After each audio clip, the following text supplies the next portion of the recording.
Hey guys, welcome to my channel. Today I'm excited to share with you the newest addition to my craft room, which is the EasyPress 2 by Cricut. Very similar to the EasyPress that I've been using in my recent tutorials, but larger, bigger, and better for larger, bigger, and better projects.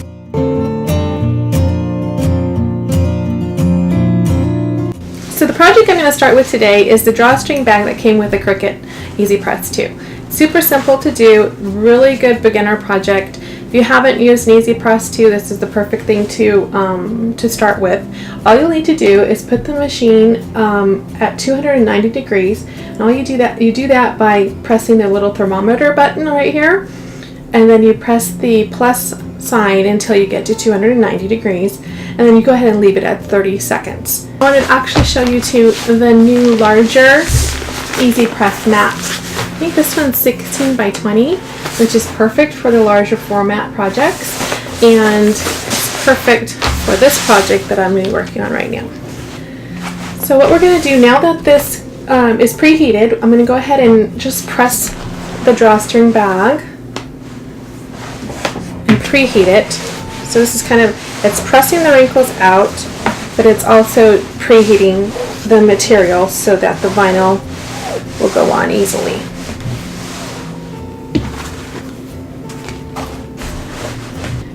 So once everything is preheated, you've preheated the material and your green light is back on your EasyPress 2, what you're going to do is go ahead and put your logo with the shiny side up so that you can iron it. What I like to do when I'm doing heat transfer is I like to make a crease in the center of the material so that I have a center point. Sometimes I will measure with a ruler or the measuring tape, and sometimes I'll just eyeball it. And for this case, I'm just going to eyeball it. I'm going to go ahead and make sure that looks kind of center in between the two antennae here. Maybe like that. Does that look okay? Yeah, that looks pretty good.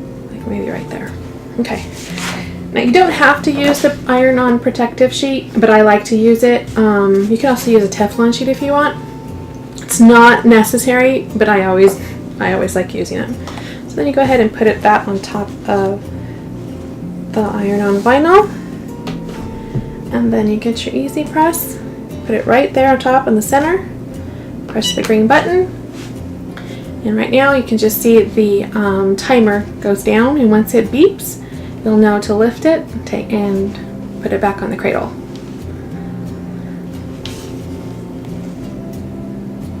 I'm going to put a little bit of pressure on there. You don't really have to put too much. Just kind of hold it there for 30 seconds.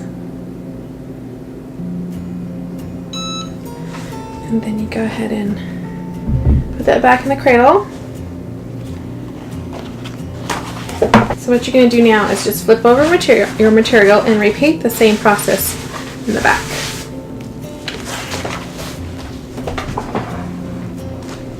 Green light's on, go ahead and press, and then hold for 30 seconds. I love this large format. I love that I don't have to do this in stages. I can do it all at once. It's really going to be great for my upcoming projects that I'm going to be sharing with you. There we go. Put it back in the cradle. Then while it's still warm, go ahead and gently peel away the plastic protective film or the carrier sheet. There you go. You have a beautiful shimmery glitter Cricut logo on your drawstring bag that fits perfectly over the EasyPress 2. So that's it. Super simple. Really fun and easy to do. So I hope you consider looking at the EasyPress 2 if you don't have one already. This is definitely a must-have for your craft room. Until next time, be sure to subscribe to my channel if you like these kind of videos, and if you like this video in particular, please give it a thumbs up. Thanks for watching. See you soon.